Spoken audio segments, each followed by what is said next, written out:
Big boss Marathi season 5 चा पहिला episode संपलेला आहे आणि त्यामधल्याच एका व्यक्तीबद्दल आपण आज बोलणार आहोत। तुम्ही थंबनेलवर बघितलं देखील असेल की आपण आज सूरज चव्हाण बद्दल बोलणार आहोत, कारण की ज्या पद्धतीने यार तो मित्र तिकडे करायचा प्रयत्न करतोय, लोकांना खुश करतोय, त्याला ऍक्च्युअली मला असं वाटतं त्याला ना दुनियादारी लोक हे समजत नाही ही गोष्ट। त्याला मी काही निगेटिव्ह व्हिडिओ बनवत नाहीये, ही ऍक्च्युअली एक सत्य परिस्थिती मांडायचा प्रयत्न मी करणार आहे।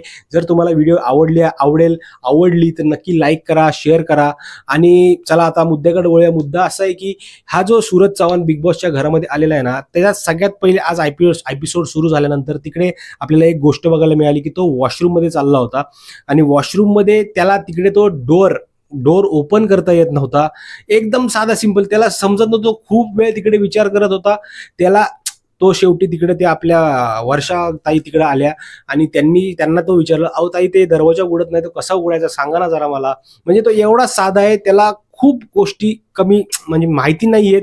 तो एकदम साधा माणूस आहे। तो बिग बॉसच्या घरासाठी मला नाही वाटत बनलेला आहे। त्याचा फक्त एक डायलॉग फेमस आहे, तो म्हणजे गो अलीगत धोका। आता हातच हे जाऊ दे, हे जरा फनी पार्ट होता।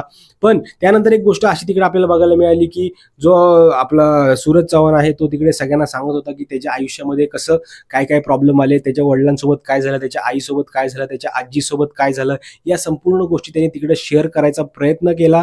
आणि कुठं ना कुठेतरी त्याची स्टोरी जी आहे ती इमोशनल आहे, खरंच इमोशनल आहे। त्याच्या मागचं कारण देखील तसंच आहे, कारण की त्यांनी तिकडे सांगितलं की मला 80-80 हजार रुपये एक रिबिन कट करायची मिळायचे तिकडे, पण हे जे सगळे पैसे माझे होते ना ते सगळ्यांनी माझ्याकडून लुटले। खूप साऱ्या गोष्टी तिकडे तशा केल्या आणि त्या मला कुठं ना कुठं तरी त्याचं म्हणजे त्याचे माझे आई वडील किंवा कोणी असतील नातेवाईक ते त्याला सांगतात की तू सुधर, हे तुला लोक गंडवतायत, ह्या संपूर्ण गोष्टी तो तिकडे सांगत होता। त्यानंतर मग लगेच थोड्या टायमाने आपल्याला तिकडे एक गोष्ट बघायला मिळाली की तो त्याचा रॅप करत होता तिकडे, म्हणजे रॅप करत होता, काहीतरी करत होता, पण संपूर्ण घराला तो आनंदित ठेवायचा प्रयत्न करत होता। त्याच्या चेहऱ्यावरची जी स्माईल आहे ना, तो आता हळूहळू खुलतोय। पहिलाच एपिसोड आहे, आपण त्याच्याबद्दल काही बोलू शकत नाही, पण ह्याची जी स्टोरी आहे ना ती मला कुठं ना कुठं थोडीशी इमोशनल वाटलेली आहे।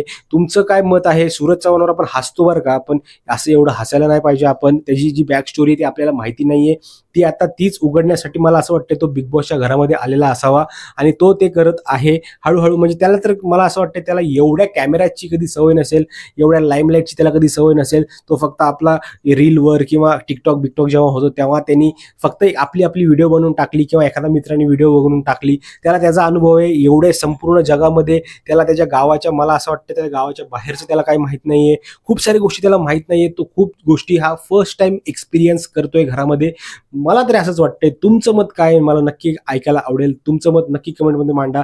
भेटूया मित्रांनो पुढच्या व्हिडिओमध्ये, तोपर्यंत जय हिंद, जय महाराष्ट्र।